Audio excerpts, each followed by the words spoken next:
Hi, my name is Catherine Went with Syscon, and thanks for taking a moment of your time. A few weeks ago I was sharing with someone how we got started in IT, and back then, over 30 years ago, plug a couple cables together and you were off and running. Computers were pretty limited in the offices at that time, and things were just getting started. Nowadays, we go into any of our clients and computers are an integral part of how they run their business. Everybody has it. It's part of just getting things done. It's amazing, it's not just the businesses, but in our homes. I'll bet many of you have computers that run your entertainment or even your home in general. It's pretty amazing what they do.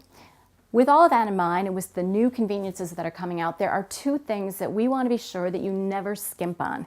One, security. Yes, I'm going to talk about security again, but I will be brief. Two, tech support beyond break fix. Those are two things that you just really cannot skimp on anymore. Let me talk about security. So you lock your office, you lock your car. Some of you even have fireproof safes on premise. I know you do. It's important that we lock these things up. We're taking precautions to make sure our things are safe. For the computers, you need to do the same kind of thing. You need to lock these down, obviously in a different manner. I can't tell you how many times we walk into a prospect and they're running the free antivirus version.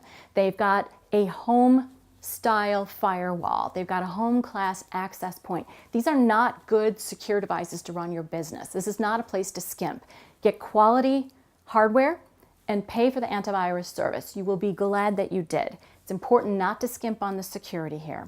The second thing is tech support beyond break fix. We had a client who recently had a computer that failed. Now, they did not want any managed services and they only wanted us to help when they called.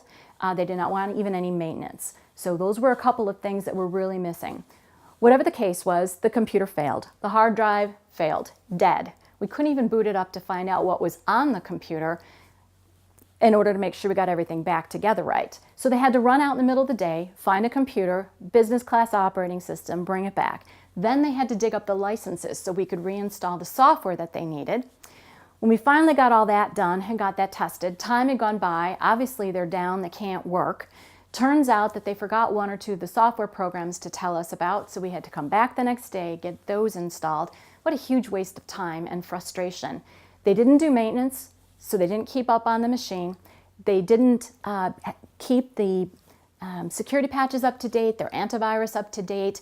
They only called when something broke. This is not a good way to treat computers that you use to run your business. You'd never treat your car like that and expect it to start. You bring it in for oil changes, you do the maintenance, you take care of it so that when you get in and you turn the key, it will go on. Computers need the same thing. These are pieces of equipment that need maintenance. We would suggest that it would actually be a good proactive step and a lot less painful to have something like managed services where we're pushing out regular Microsoft security patches. Your antivirus is business class, up to date with the latest DAT files. These are important things to protect your equipment, and that leads back to the security we were talking about before. Two places not to skimp: security, devices and software, and proactive, more than break fix maintenance on your computers. That includes your firewall and the other components that are on the network. So very important. You count on your computers to run your business, you count on the computers to run your home. This is a good place to just buckle down, write that check, and you will be glad that you did. I appreciate your time. Thank you, and I hope you have a great rest of your week.